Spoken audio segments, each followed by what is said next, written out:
Welcome to Shanmugam IAS Academy, and today's editorial topic which is about economy and the challenge of informality. So this topic is because here it is because of the budget and the economic survey, so many things have been notified. So that's why we are studying about this particular editorial today, which is very important in the economics portion of the UPSC main syllabus and also the prelim syllabus.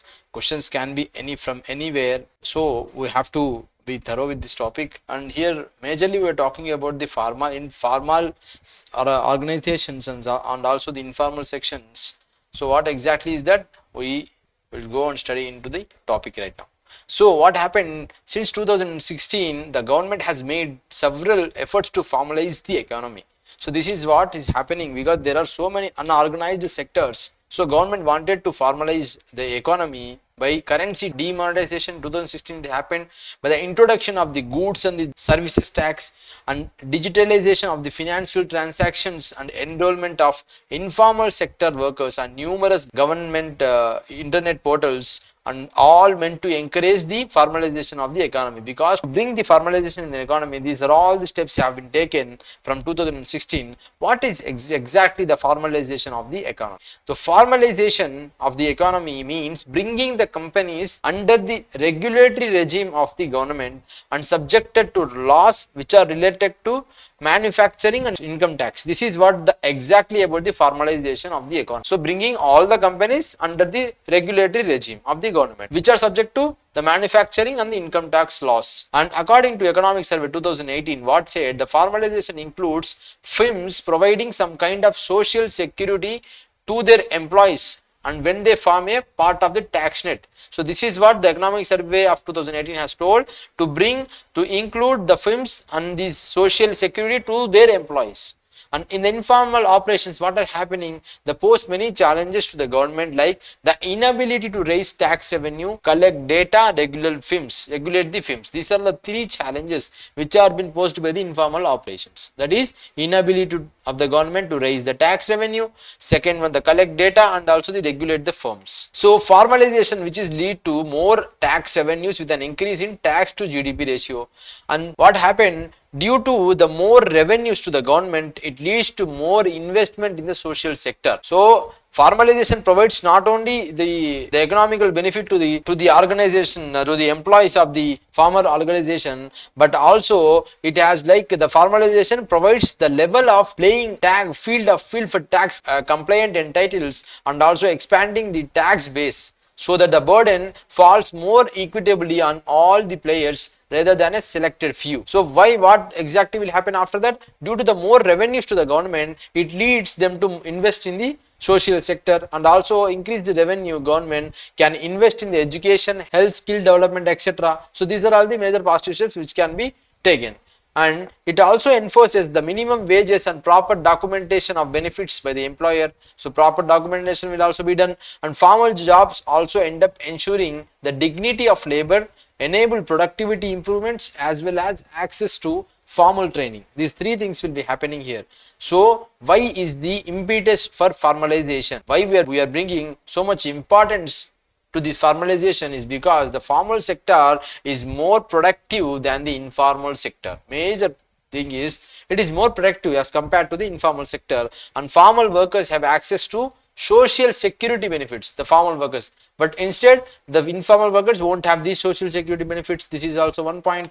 And also the above mentioned efforts are based on physical perspective of formalization. The perspective appears to draw a strand thought advanced by some international financial institutions such as International Monetary Fund, which foregrounds the persistence of the informal sector to excessive state regulation of enterprises and labor, which drives genuine economic activity outside the regulatory ambit. And arguably what happened, the excessive regulation and taxation ensured the endurance of informal activities. What are the measures taken to promote this employment? So what are the certain measures is, because in an attempt to promote employment, India protected some enterprises engaged in labor intensive manufacturing by providing them with their fiscal concessions, and also regulating the large scale industry by licensing. This is happening in the formalization of the economy and the sectors.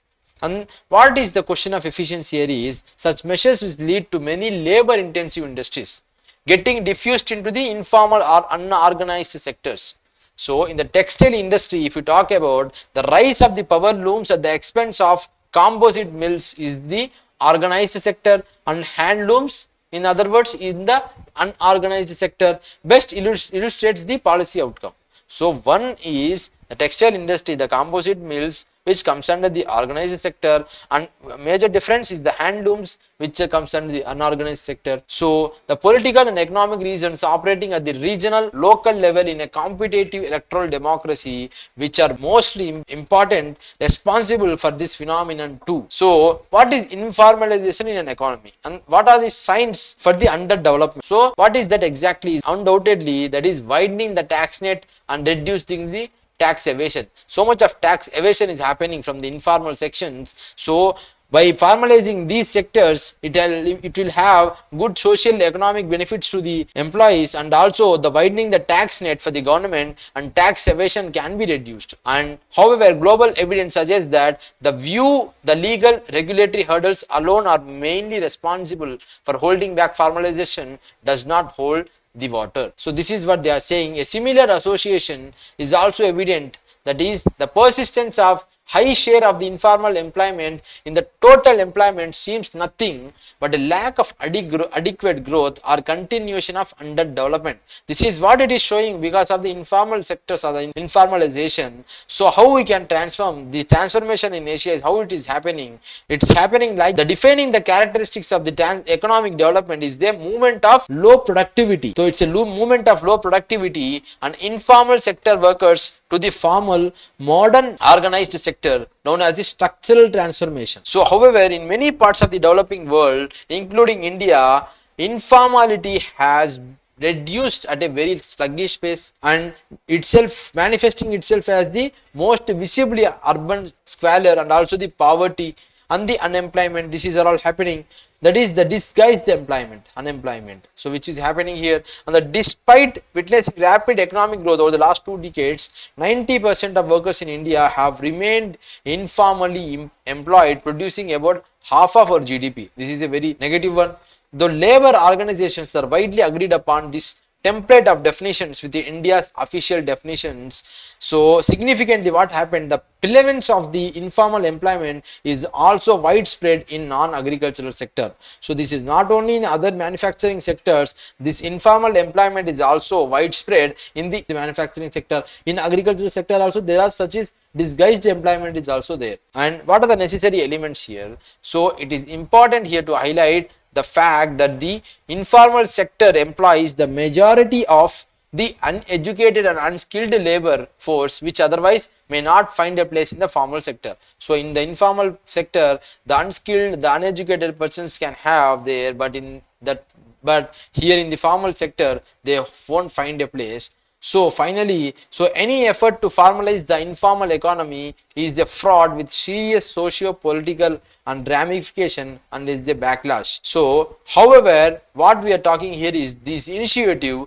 which are failed to appreciate that the bulk of the informal units and their workers are essentially petty producers. That is, in other words, self-employed and casual workers, and the subsistence out of the minimal resources. This is what happening nowadays. So which is the recent research by the State Bank of India recently reported that the economy which is formalized rapidly during the pandemic year, that is the period of 2020 to 21, with the formal sector's GDP share shrinking to less than 20% from about 50% a few years ago, and close to the figure for developed countries. The continued dominance of informality defines underdevelopment, policy-induced restrictions are the minor irritants here.